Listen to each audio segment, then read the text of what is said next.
Sabe salamat lingkungan latai, salam sujud karena melempang, Adil Katalino, Bacuramin Kasaruga, Basengat Kajubata. Pemirsa, kali ini kita akan mengenal lebih dekat mengenai satu sanggar tari yang namanya sudah tidak asing lagi di Kota Palangkaraya. Dan kita akan langsung ngobrol-ngobrol sama ketua sanggarnya. Yuk! Katris!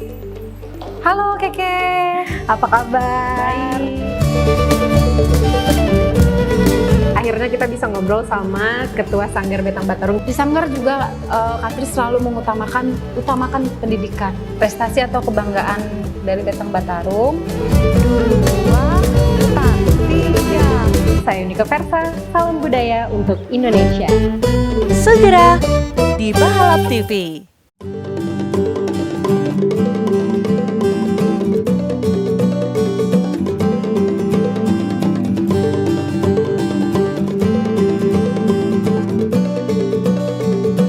Sabe salamat lingkungan latai, salam sujud karena melempang, Adil Katalino, Bacuramin Kasaruga, Basengat Kajubata. Arus. Assalamualaikum warahmatullahi wabarakatuh. Salam sejahtera untuk kita semua. Om Swastiastu, Namo Buddhaya, salam kebajikan. Pemirsa, terima kasih banyak Anda selalu menyaksikan Budaya Bahalap. Kembali lagi bersama saya Unika Versa. Kali ini kita seperti biasa akan belajar tentang adat istiadat, kearifan lokal, budaya, dan juga kesenian yang ada di seluruh Indonesia. Langsung saja, inilah dia Budaya Bahalap untuk Anda.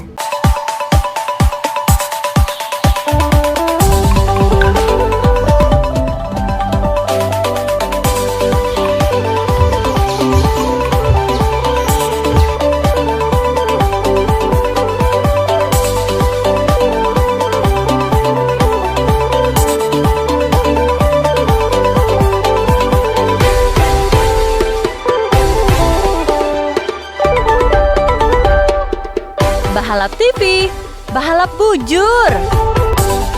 Pemirsa, kali ini kita akan mengenal lebih dekat mengenai satu sanggar tari yang namanya sudah tidak asing lagi di Kota Palangkaraya karena selalu melalang buana sampai ke mancanegara bawa nama Kalimantan Tengah. Tidak lain dan tidak bukan Sanggar Betang Batarung. Dan kita akan langsung ngobrol-ngobrol sama ketua sanggarnya. Yuk!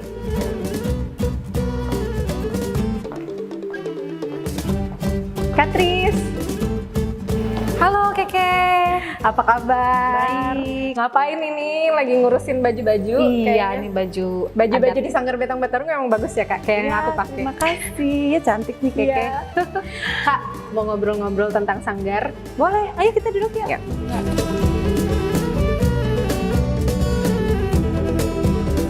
Pemirsa, akhirnya kita bisa ngobrol sama ketua Sanggar Betang Batarung karena beliau ini sibuk sekali ya, pokoknya sibuk.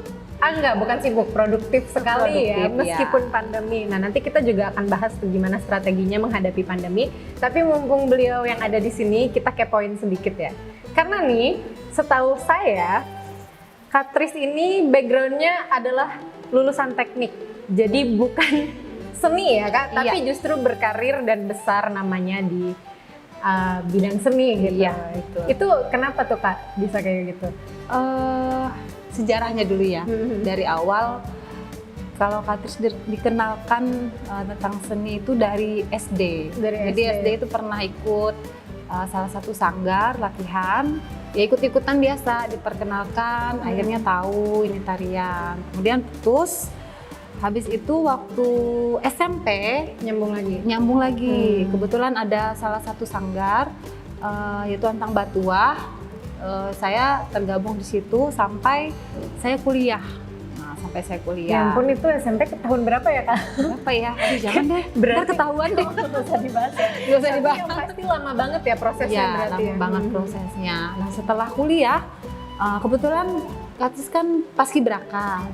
Jadi purna paskibraka. Siap. Saat itu dipercayakan jadi bina damping. Nah, bina damping jadi dampingin anak-anak paski nih yang mau bertugas. Oh iya, kalau paski kan harus ada unjuk bakat ya? Iya, ada unjuk bakat. Kemudian waktu mereka ramah tamah itu kan ada penampilan. Itu Nah, Katris yang dampingin? Iya, itu tahun berapa ya? Saya lupa juga. Nggak apa-apa, nggak usah dibahas. Jadi saat itu sudah dikumpulin nih yang berbakat. Namanya pasti kan tinggi, semampai. Iya. Bukan semeter nggak sampai ya, tapi semampai beneran. Emang yang 2 meter Iya. ada ya Kak ya. Jadi dikumpulin, udah mereka narinya mungkin nggak jago-jago amat, tapi bisa gitu. Tapi ada satu yang saya lihat, wah ini bagus Siapa tuh, banget. Kak? Iya, kan jarang ada penari yang tinggi. Kemudian kalau Napaski ya pasti terpilih lah, cantik gitu kan. Ya udah, setelah itu terus lihat, oh ternyata bakat-bakat Bawi Dayak ini banyak banget gitu kan, belum digali. Apalagi seperti Paskibraka ini kan mereka udah terlatih. Nah dari situ terus pelan-pelan mengumpulkan anak-anak Paski dulunya awalnya, akhirnya membentuk sebuah komunitas. Kemudian sampai sekarang, meskipun bukan hanya anggota Paski sekarang sudah untuk umum, tapi awal mulanya adalah Dari anak-anak Paskibraka. Oh, berarti Kak Tris ini aktif sekali ya dari muda ya. Udah Iya. Tadi sanggar, Paski, apalagi tadi Organisasi, dulu saya juga pernah pengurus IMI Kalteng. IMI Kalteng. Kayaknya nggak usah disebutin, Gereja. CV-nya panjang ya. Tapi yang pasti yang mengawali itu adalah panggilan Kak Tris melihat bakat-bakat pemuda Kalimantan Tengah Ya. itu sebenarnya masih perlu digali gitu. Iya, ya. sangat-sangat perlu. Kalau berdirinya sanggar dulu tahun berapa sih Kak Tris? Kalau Sanggar berdirinya sekitar tahun 2008. 2008. 2008 itu udah kita beroperasi, hanya ada proses legalitas 2009 baru lengkap semuanya. Tapi kalau berdirinya 2008. Udah mulai jalan itu Iya, ya? udah mulai Berarti jalan. 2009 resminya. Iya, resminya 2009. Berarti udah berapa? 12 tahun ya? tahun. Kebetulan kemarin kayaknya ulang tahun ya? Iya, tanggal 18. Tanggal 18 18 Agustus. Agustus. Oh, 18 Agustus nanti. Oh, nanti. Jadi 1 hari setelah kemerdekaan. Udah kita ucapkan nanti selamat ulang tahun Iya, ya terima buat kasih. Sanggar Betang Batarum. Nah Kak, 12 tahun udah berkarya, berjalan sama Betang Batarum. Ada nggak sih, sebelum kita bahas sukses story-nya Iya. nanti, pasti ada kan kayak hambatan-hambatan atau dan momennya.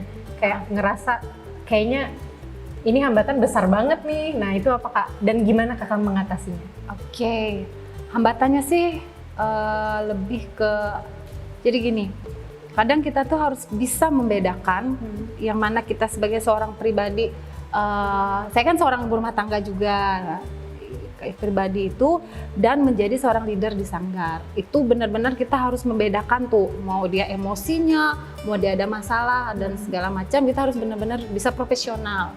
Nah, itu dari sisi kakak. Kemudian kalau dari sisi anak-anak, memang tidak mudah mengubah mindset. Nah, mengubah mindset itu anak-anak yang dengan ikhlas kadang kita berikan edukasi, tapi setelah bisa kadang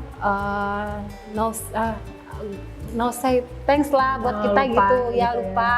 Ya tapi nggak masalah buat kakak, hanya kadang attitude-nya kadang ada yang benar, ada yang enggak. Tapi lepas dari itu, selama kita ikhlas, kakak sih tidak usah diambil hati. Nah, kemudian tantangannya sih lebih ke, ya itu tadi, ke mindset mereka. Dan melestarikan seni budaya ini nggak gampang dan nggak mudah juga. Maksudnya nggak gampang dan nggak sulit juga. Karena tidak semua orang suka seni tradisional.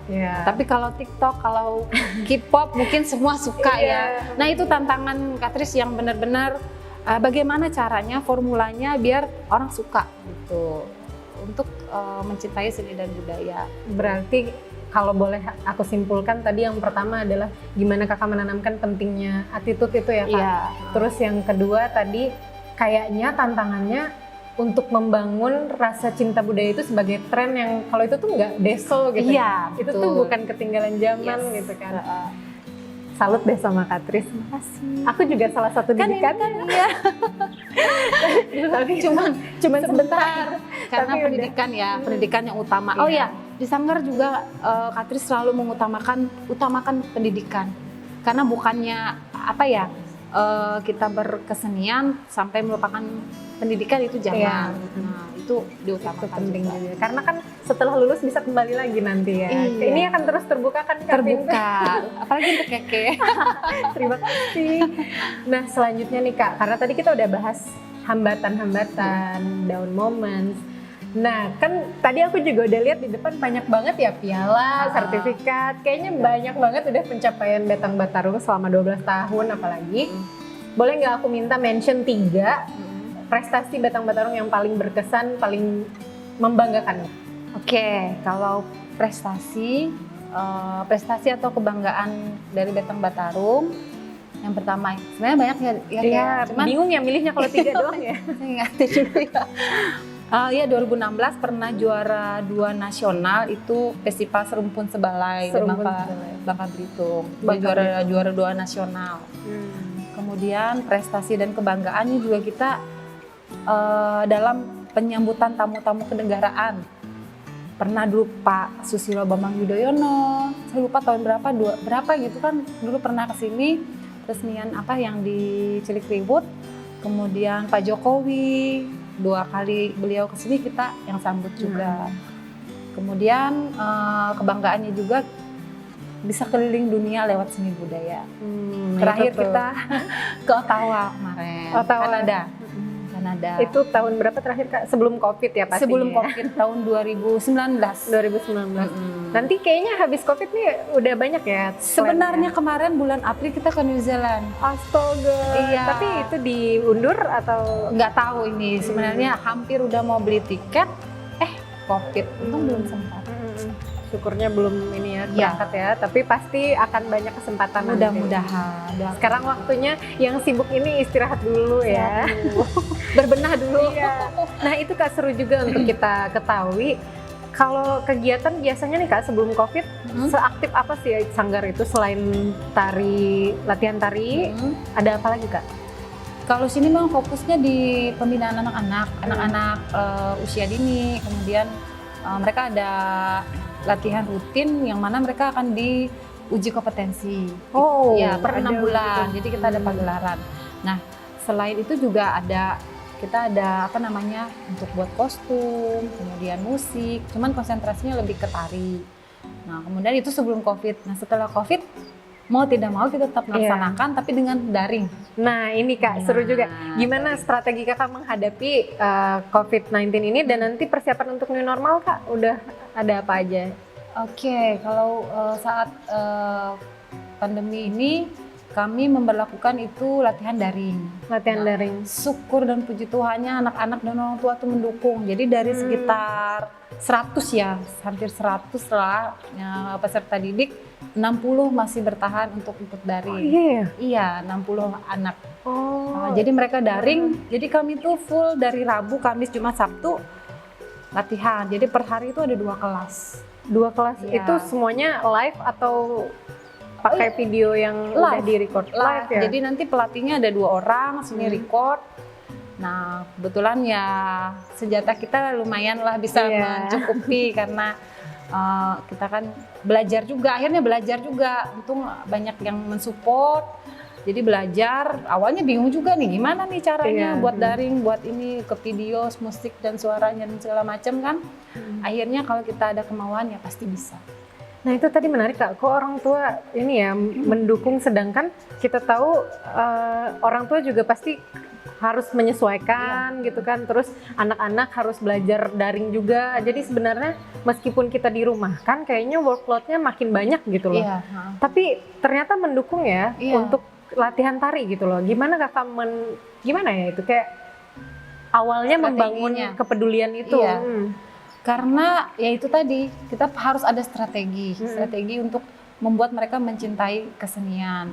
Nah kemudian harus ada target juga, targetnya gini, makanya kita buat pagelaran dan mereka punya target, oh aku latihan nih buat apa sih gitu kan. Kalau cuma latihan toh tidak ada output yang jelas, ya pasti juga kurang ini ya. Jadi akhirnya kita harus diujiankan nih setiap 6 bulan. Udah jadi kayak kita kerja, gitu. kita udah memang ada program. Dan kebetulan bulan Agustus itu kan ulang tahun Sanggar. Jadi sebenarnya kalau Covid tidak ada, itu kita ujian langsung pagelaran. Nggak apa-apa tahun depan. Tapi ini tetap dilaksanakan. Secara daring. Wow, jadi gimana tuh Kak, ribet nggak persiapannya? Iya lumayan sih. Ini lagi proses kita nanti shoot mereka, rekam mereka nari di rumah, kita rekam, mungkin nanti kita buat tim kreatornya nanti buat ini kayak pagelaran daring gitu. Itu kapan Kak? 18 Agustus. Oh 18 Agustus ya pemirsa, nanti di mana launchingnya? Channel YouTube Betang Batarung, kemudian Instagram dan Facebook. Itu free, semua orang bisa nonton? Free. Wow, kita tunggu ya 18 Agustus di channel YouTube-nya Betang Batarung. Ya. Semoga sukses ya Kak nanti pergelarannya. Nah pemirsa, kita juga penting nih untuk nanya strateginya dari Kak Tris ya, karena Kak Tris kan sekarang pandemi ini salah satu yang paling terdampak kan industri kesenian dan pariwisata. Salah satunya seni tari kayak gini ya, nggak bisa show, nggak bisa apalagi Kak, nggak bisa keluar-keluar kayak tadi ya, pagelaran segala macam. Gimana Kakak menyiasati itu untuk bertahan Kak? Nah itu dia salah satunya tadi daring. Daring itu kan kita juga membantu tim pelatih, kebetulan Kak Trisnya ada tim manajemen. Manajemen yang kita juga ada support secara finansial gitu kan. Nah, jadi kita juga harus cari cara bagaimana untuk bisa menghasilkan income untuk memenuhi ya rumah tangga Betang Batarung lah istilahnya seperti itu. Jadi kita buat kelas daring satu, kemudian kita punya juga Betang kreatif. Jadi kita mulai ini nih buka merambah di luar kesenian, kan gak ada salahnya ke dunia kreatif gitu ke dunia kreatif. Salah satunya kita juga ada kuliner yaitu pentol sedap Betang Batarung. Itu dari ikan patin. Dari ikan patin? Iya. Itu patin. siapa yang bikin, anak-anak sanggar? Atau? Iya, pencetusnya sih Kak Tris, tapi kita akan kembangkan lagi yang menjadi sebuah industri usaha lah, usaha dalam bidang kuliner untuk anak-anak yang menghasilkan income juga untuk Betang Batarung. Dan juga untuk properti, aksesoris etnik, lawung, sumping, kita juga open order. Open order kalau baju adat, kalau mau pesan bisa. Oh iya, dari mana? Di Instagram? Bisa lihat di Instagram, Betang Batarung. Pesannya di situ juga? Bisa. Sebenarnya kita ada website sih, cuma masih proses. Makanya mungkin pandemi ini kita nih berbenah semua nih. Nggak apa-apa kan orang lebih gampang dari Instagram juga biasanya. Iya, Instagram, website juga nanti akan Jadi buat yang tertarik nih mau nyemil, mau punya lawung-lawung cantik gitu ya Kak, bisa pesan. Kalau foto-foto kan lapar bisa makan pentol. Betul. Itu sistemnya pre-order atau udah ready Kak? Pre-order. Sementara pre-order. Nah, itu tadi kayaknya penting juga untuk kita ulik lagi Kak, karena jarang ya kayaknya sanggar itu diketahui punya kayak struktur yang memang jelas. Kakak punya tim manajemen, tim kreatif, di samping itu ada apa lagi Kak? Sebenarnya kita memang berusaha lah, karena sanggar ini kan seperti organisasi itu bisa berjalan kalau semua bergerak. Ya kita berusaha mendidik anak-anak itu masing-masing punya tanggung jawab. Meskipun nggak mudah sebenarnya, karena namanya anak-anak kan kita kasih tanggung jawab ini perlu kita bimbing kan ya. Nah jadi meskipun tidak mudah, tapi 12 tahun ini ya lumayan ada peningkatan lah setiap tahunnya. Jadi itu ada koordinator, ada leadernya, kemudian ada bagian publikasi. Pokoknya kita bagi-bagilah sesuai porsi kesanggaran ini. Sebenarnya di Palangkaraya juga sanggar-sanggar sudah mulai berkembang nih. Namanya struktur itu di sanggar-sanggar sekarang sudah mulai jalan lah. Jadi kebetulan nih Kak Tris juga sekretaris Dewan Kesenian Palangkaraya. Nah, ya jadi tahu gitu. Jadi syukurlah teman-teman juga bisa membuat sanggar ini bukan cuma tempat latihan saja, tapi kita juga belajar berorganisasi lah. Nah, karena memang itu penting ya Kak supaya bisa berkelanjutan gitu kan. Dan namanya sebuah visi misi nggak bisa kita kerjain sendiri, harus banyak orang. Kalau cuma sendiri waktunya sampai kapan gitu. Kalau banyak orang kan kita akan cepat mencapai tujuan itu. Hanya perlu kesabaran, dan itu dia, karena bukan sebuah organisasi besar yang anak-anaknya semua sudah terlatih.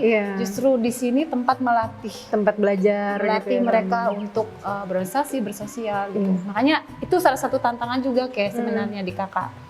Nah kadang tuh kita mengharapkan sesuatu itu tapi nggak sesuai, kita harus legowo, kita coba lagi gitu. Tantangannya ya luar biasa sih. Cuman itulah panggilan. Nah tadi kan Keke tanya nih, Kak Tris nih seorang sarjana teknik, kok ini kan kita balik lagi nih flashback.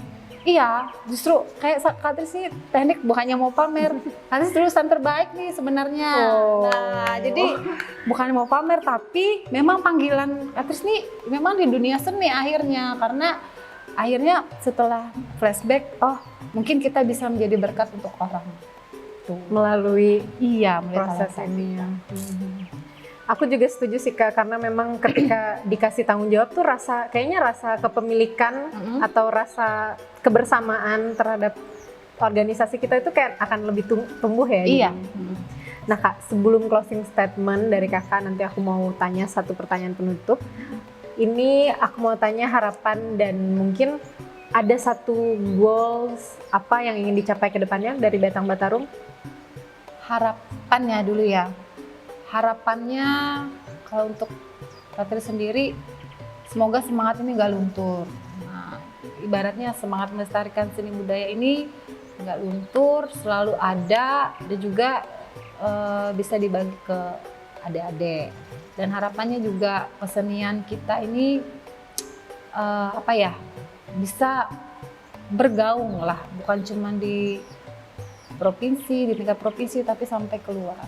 Nah itu salah satu harapan Katris sebenarnya. Kemudian kalau untuk goal terdekat untuk Betang Batarung ya, kita sebenarnya mau membuat sebuah kita ini kan punya program nih melatih anak-anak sanggar. Tapi kalau hanya kesanggaran itu kayaknya kita nggak punya standar untuk melatih akhirnya yang ada tingkatan-tingkatannya. Ke depan nanti kita akan buat tingkatan seperti lembaga gitu khusus ya?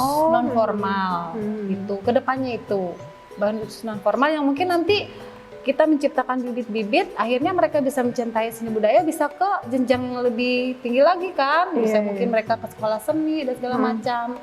Jadi tugasnya menciptakan mereka mencintai kesenian dulu lewat itu tadi lembaga non formal. Itu sih tujuannya ke depan ini. Keren sih, itu terobosan dalam latihan yang dikira orang cuma latihan aja.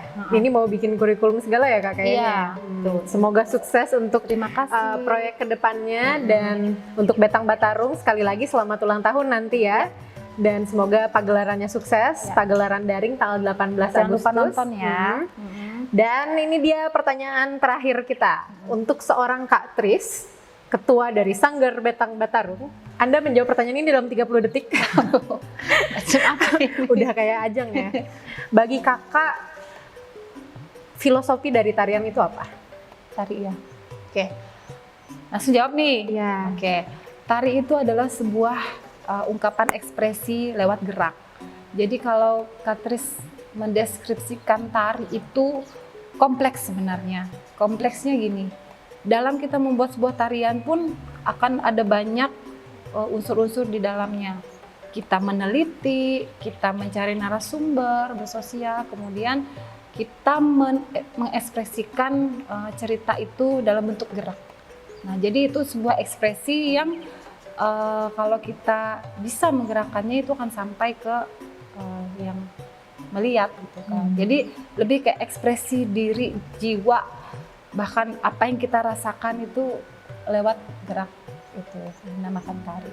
Jadi tari bukan hanya penampilan tapi juga sebuah proses gitu. Proses ya, menggambarkan proses kita juga kan. Dari awalnya biasa-biasa, akhirnya bisa menjadi sebuah penari yang ya bisa dibilang bisa lah gitu, profesional. Yes.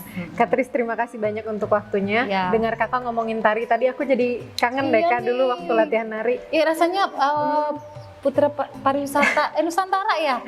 Itu Kak Tris lagi hamil. Iya, diajarin 8 bulan ngajarin saking cintanya. Iya itu. Dan ya itu waktu hamil 8 bulan ya ngajarin tari dadas. Ini masih ada kayak kenangannya.